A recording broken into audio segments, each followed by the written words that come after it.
जिसने 12 साल की उम्र में अपना घर छोड़ दिया, जिसने अपनी मेहनत से विपरीत हवाओं का रुख खुद की तरफ मोड़ दिया, जो गुरुद्वारे में रहा, लंगर के खाने से पेट भरा, जिसने ऑस्ट्रेलिया इंग्लैंड को घर में घुसकर मारा, कर दिया घमंडी कंगारों और अंग्रेजों के गुरूर का अंत।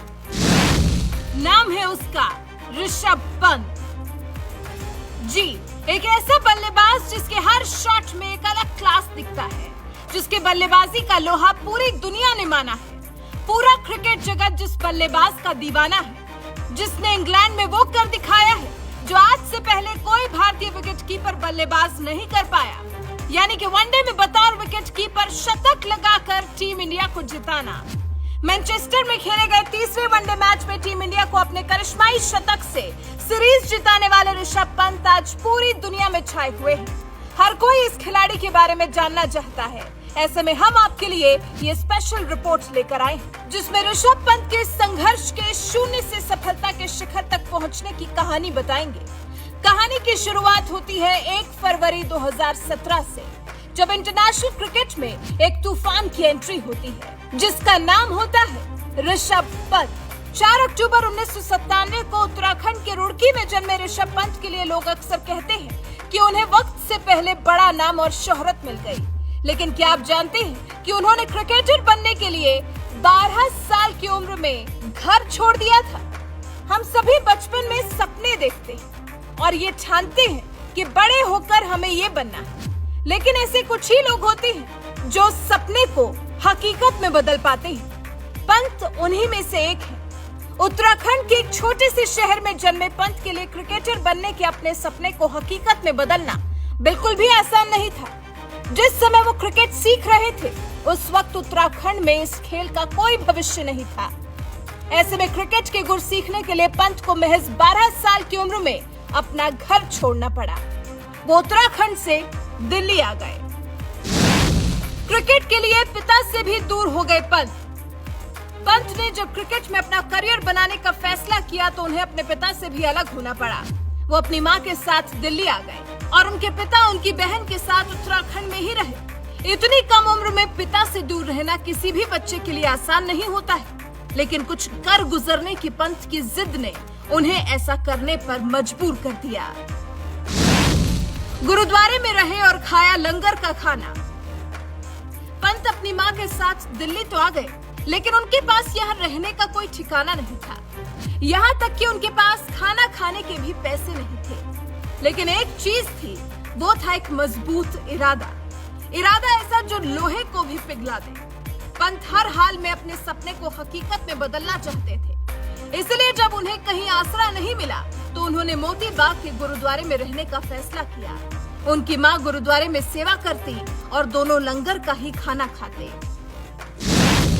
लंगर का खाना खाकर प्रैक्टिस करने जाते थे पंत, लेकिन नहीं मिल रही थी सफलता।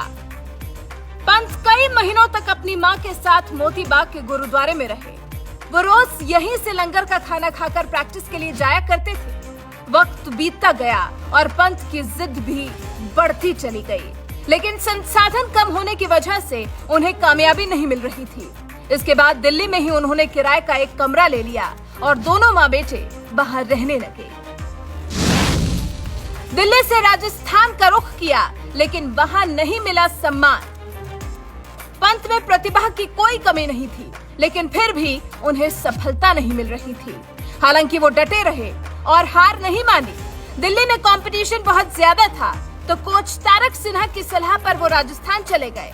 पंत ने राजस्थान में ही अंडर 14 और अंडर 16 स्तर के टूर्नामेंट खेले, लेकिन बाहरी होने के कारण एक दिन उन्हें अकादमी से बाहर कर दिया गया।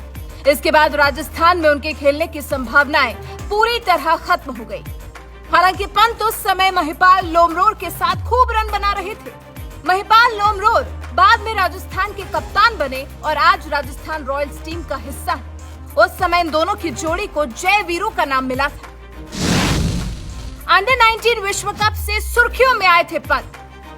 राजस्थान में निराशा हाथ लगने के बाद पंत ने वापस दिल्ली का रुख किया और यहीं पर घरेलू स्तर की क्रिकेट खेलने लगे। लेकिन कहते हैं ना कि मेहनत करने वाले की कभी हार नहीं होती। पंत के साथ भी कुछ ऐसा ही हुआ। लगातार अच्छे प्रदर्शन के कारण जल्द ही उन्हें अंडर 19 विश्व कप के लिए भारतीय टीम में जगह मिली और राहुल द्रविड़ के रूप में नया कोच। इस टूर्नामेंट में पंत ने सबसे तेज अर्धशतक लगाया और रातों रात सुर्खियों में आ गए। आईपीएल से बदली किस्मत। अंडर 19 विश्व कप में अपनी विस्फोटक बल्लेबाजी से एक अलग पहचान बनाने वाले पंत को 2016 में ही दुनिया की सबसे बड़ी क्रिकेट लीग यानी आईपीएल में खेलने का मौका मिला। दिल्ली डेयरडेविल्स अब दिल्ली कैपिटल्स ने उन्हें 1 करोड़ 90 लाख रुपए में अपनी टीम में शामिल किया। हालांकि पंत आईपीएल 2016 में 130.26 के स्ट्राइक रेट से सिर्फ 198 रन ही बना सके थे, लेकिन इसके बाद उन्होंने डबल मेहनत की और अगले साल यानी आईपीएल 2017 में 165.61 के स्ट्राइक रेट से 366 रन बना डाले। इस सीजन में उन्होंने बड़े बड़े गेंदबाजों के खिलाफ निडरता के साथ अटैकिंग क्रिकेट खेली और विश्व क्रिकेट में अपने हुनर का लोहा मनवाया। आईपीएल 2018 की नीलामी में दिल्ली ने पंत को 15 करोड़ रुपए में रिटेन किया और फिर 2021 के आईपीएल में श्रेयस अय्यर के चोटिल हो जाने के बाद पंत को दिल्ली कैपिटल्स का कप्तान बना दिया गया। 2017 में हुआ पिता का निधन। जब पंत अपने सपने को साकार करने के बेहद करीब थे, तभी उन्हें जिंदगी का सबसे बड़ा झटका लगा। आईपीएल 2017 के दौरान उनके पिता की रुड़की में दिल का दौरा पड़ने से मौत हो गई।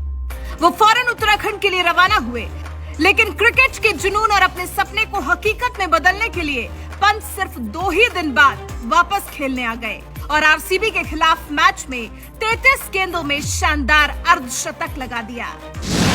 आईपीएल की कप्तानी से टीम इंडिया की कप्तानी तक पंत की जिंदगी में फिर वो दिन भी आया जिसका सपना हर क्रिकेटर देखता है, और वो सपना होता है टीम इंडिया का कप्तान बनने का। पंत का ये सपना पूरा हुआ जब साउथ अफ्रीका की टीम भारत आई और पंत को 5 मैचों की वनडे सीरीज के लिए टीम इंडिया का कप्तान बना दिया गया। क्योंकि नियमित कप्तान रोहित शर्मा को आराम दिया गया था, वहीं उप कप्तान केएल राहुल चोटिल होकर बाहर हो गए थे। पंत की कप्तानी में टीम इंडिया ने सीरीज 2-2 से ड्रॉ कर ली। पंत जिस तरह से अपने खेल में दिन दूनी रात चौगुनी तरक्की कर रहे हैं, कोई बड़ी बात नहीं है कि आने वाले सालों में उन्हें तीनों फॉर्मेट का नियमित कप्तान बना दिया जाए। तो ये थी टीम इंडिया के स्पाइडरमैन ऋषभ पंत की वो कहानी जो आज तक किसी ने नहीं बताई। उम्मीद करते हैं कि आपको रिपोर्ट पसंद आई होगी। अगर पसंद आई है तो इसे ज्यादा से ज्यादा शेयर करें।